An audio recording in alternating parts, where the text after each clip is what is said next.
இல்ல பெரியப்பா, பெரியம்மாவுக்கு சந்தேகம்னு ஒண்ணு வந்துடுச்சு. அந்த மனக்குறையோட எதுக்கு போகணும்? துர்கா சொல்ற மாதிரி வெத்தலைய போட்டு பாத்துடலாமே. ஆமா மாமா, எவ்வளவு நேரம் ஆக போகுது? போட்டு பாத்துடலாமே. பாத்துடலாமே. வெத்தலையை போட்டு ப்ரொடிக்ஷன் பண்றது ரொம்ப வித்தியாசமா இருக்கு. சில வருமா வராதான்னு இப்பவே தெரிஞ்சிரும்ல. என்ன பிளான் போட்டாலும் கனகா நினைக்கிறது தான் நடக்க போகுது. Waste of time. பெரியப்பா, சரி, அதான் சொல்றீங்களே, வேற என்ன பண்றது? சீக்கிரம் ஆகட்டும். வா துர்கா. வாங்க. சரி. ஏங்க வாங்க. போடா.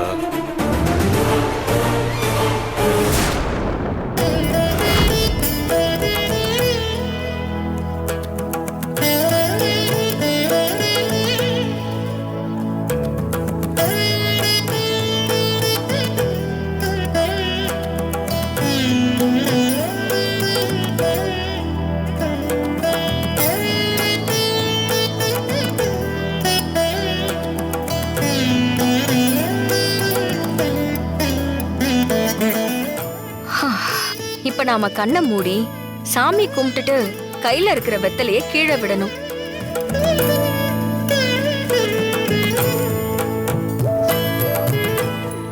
அப்புறம் ஒரு நிமிஷம், எல்லாரும் கண்ணை திறக்காம ஆதி துர்காவையும் எல்லக்காளியையும் மனசார வேண்டிக்கிட்டு அப்புறமா கீழே விடணும். அப்போ கீழே கிடக்கிற வெத்தலை மூலமா ஆத்தா நமக்கு என்ன மாதிரியான உத்தரவு கொடுத்திருக்கான்னு தெரிஞ்சிரும். இப்ப எல்லாரும் கண்ணை மூடிட்டு நான் சொன்னபடி செய்யுங்க.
என்னத்த கீழே பாரு.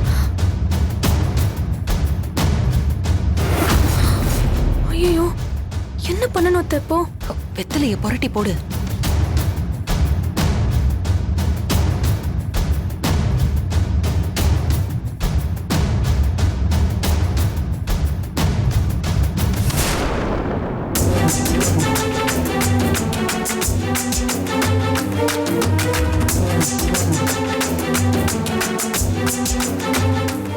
அடியே துர்கா, இன்னைக்கு நீயே சாக போற.